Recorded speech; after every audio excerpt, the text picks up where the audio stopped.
let's go to the formula. So this is the formula. So I'll just first be explaining what the formula does, and then I'll be creating another property to just explain how you can create this formula for yourself. So we have three properties here: times, every, and period. We have times, every, and period. So just as created, I have created an entry called October 17 for October 17. So what it does is we have these three properties: times, every, period. So you can choose between days, weeks, months, quarters, or years. Have these properties. In every, it can be any number. Times also every number. So say for example you want to do this thing for every month. You want to complete it like 5 times or something. So what happens is it takes the start of this month. So this month is October. So it takes the period as 1st October to 31st October. So what happens is in between this date you have to complete this thing 5 times. So far only one time is completed. So it takes the remaining period after the 17th or after this date is completed. So from 17th to the remaining period, which is 17th to 31st October, it calculates the number of days and then divides that by the remaining number of times. So you need to complete it by 5 times, but there is 4 remaining times to be completed since you only completed once. So it will divide that period between 17 to 31st, divide by the remaining number of times, which is 4. And then what it will do is it will split the time between these 4 times, and then it will calculate the next due date. Now that is what we get using next due date according to calculation. This thing will come, but we have to check. We need to make sure that the due date is not less than now. So we'll check. We'll put this little check here. So what it will do is it will check whether if the next due according to the calculation, the remaining period calculation, is less than now or not. So if it is less than now, it will give the now as the current due date. If it is not less than now, which is greater than now, if it is greater than now, then it will show the due date according to the calculation. So since 5 times we need to divide this period, that is from 17 to 31st, we have about 14 days. So 14 divided by remaining time is 4. So 14 divided by 4 is about something 3 point some days. So 17 plus some of that period gives us a time less than now. So it gives time now. But if we reduce the number of times from 5 to say 4, it gives us October 20. That is the time that is there here. So this is one useful thing. So if you reduce number of times, it gives the exact time after that. If you have to complete more number of times, it gives the exact time that is now, because the actual due date is less than now, so that it gives the modified one, which is now. So this is how it works. So these are the several. This is how this works. So let's just check the other things. So let's take a scenario where the current period is already over. So we can use the day. So since this day is already over, you can see the next due date is October 18th. So we need to also create a check for the entire thing, which we'll be doing on later on. So you can also check this using this thing. So I'll just copy this entire thing and just put the same thing here. We'll put this check like that. So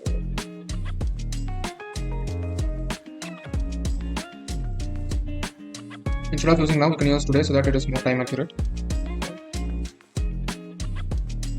Okay, now there is this accurate thing. We have the next due date as October 19. So that is how it works. So we are putting the same kind of similar check here also. If the last completed due date, that is the thing we calculated, is less than today, we don't want earlier dates. So we'll check that, and if it is less than today, we'll call it today. Otherwise, it will be the same thing which was calculated.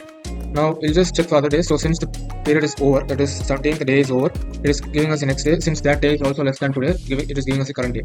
Now let's just check with the next thing, that is week. Now as you can see, it is showing October 20th because in this day, that is 17th October, the week that it falls is from 13th to 20th October. So from 13th to 20th, we have 7 days. So this date that was completed is falling on that week. So it checks that week for completion. So since you have to complete 1 times in that week, every 1 week. So what happens is you've already completed in that week, so that it calculates the next due date as the day after that. So 13 plus 7 is 20th. So this is showing the due date as the next period since it's already completed. But let's check what happens if you have to complete 2 times in a week.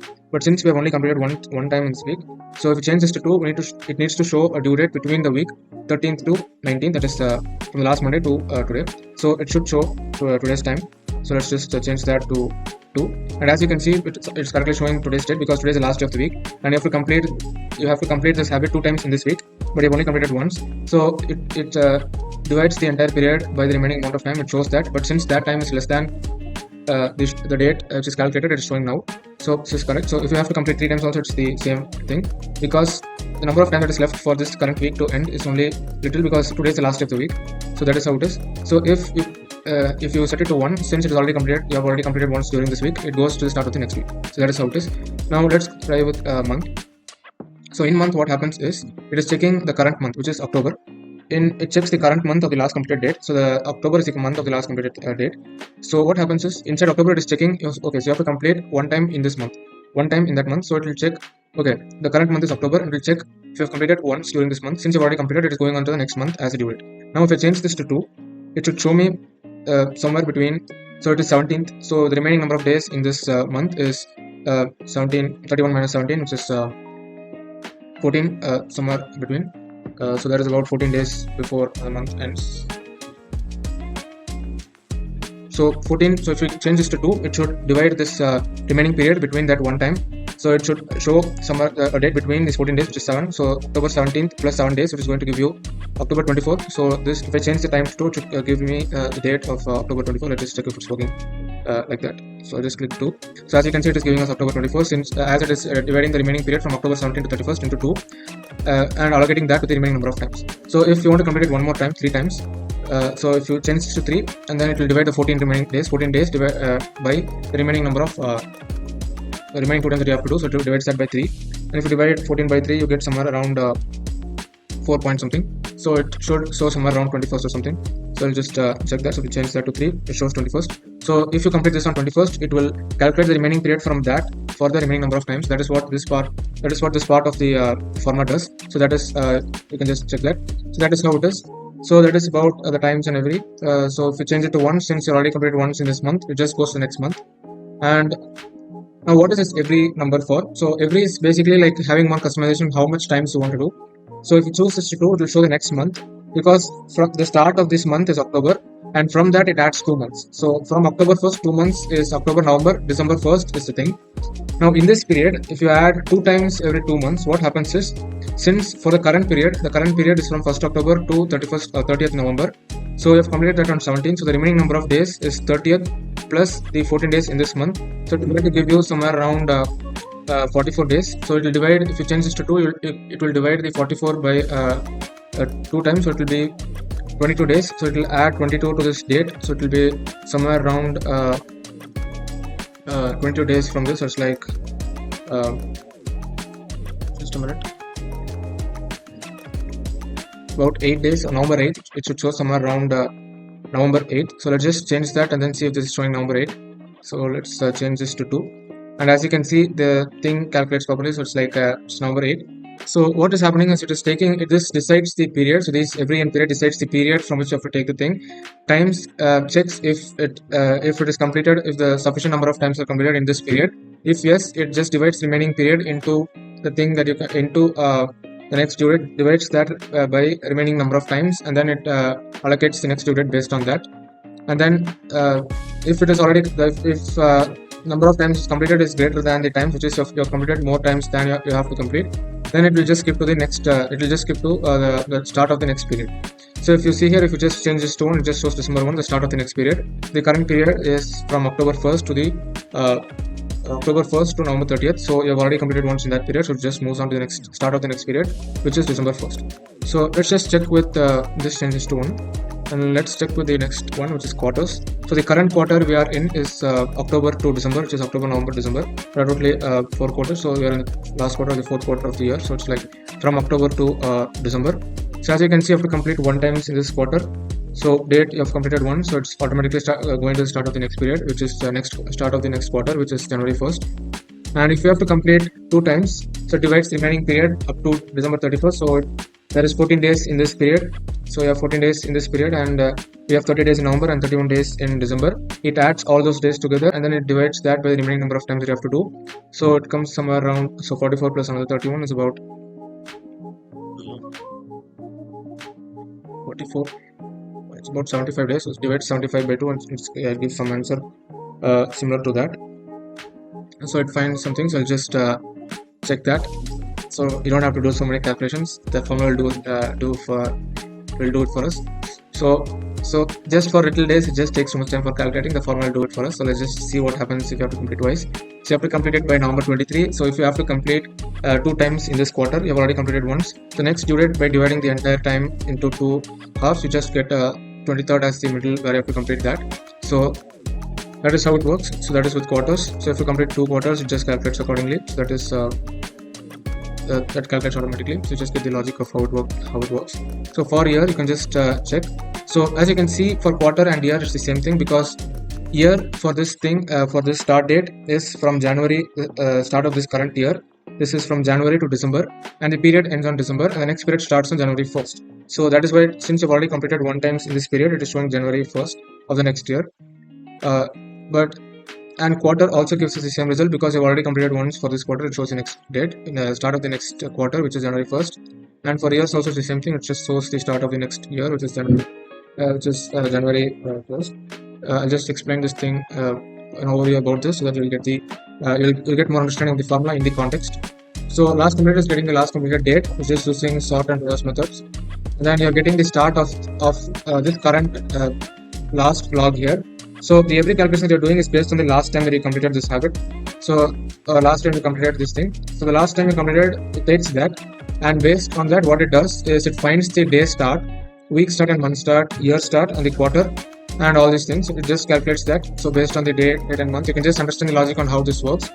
So now after this, what happens is, based on the period that is selected, we are choosing one of these. So we are not using all of these as and when we are declaring that. We are just declaring that for us to know that these exist. But only based on the period property that we are selecting, we will select one of these things which we'll be using.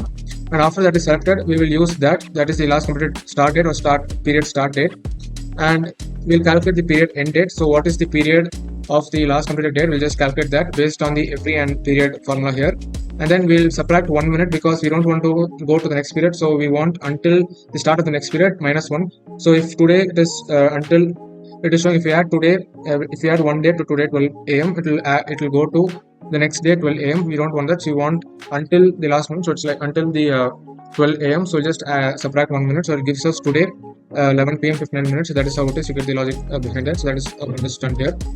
And what happens is, and next what we are doing is inside this period of which we are checking, how many logs are completed. So this will be used to compare with the times, and then we'll just do based on that. So this is the logs that's completed between this between the start date and the end date. So we'll just do that using this, and then we'll sort them, so that just in case this is not very necessary, but we'll just sort that. So that is how it is. So maybe you can also take this would work fine if you just take this sort also, but it's just there so that it's more ordered for this. So these are the logs that is completed in this period, and after that we run the main logic of this formula, which is from here. So which, if it is greater than today, that is the current period is not over yet. So the current period, the end date, is only greater than today, and it checks if the number of times is greater than what is already completed. If it is greater than that, then it just leaves, and then it just shows the start of the next period.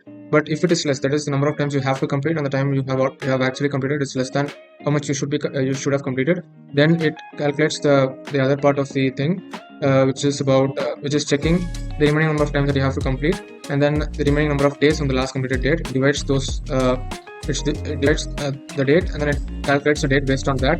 And then we are giving a check.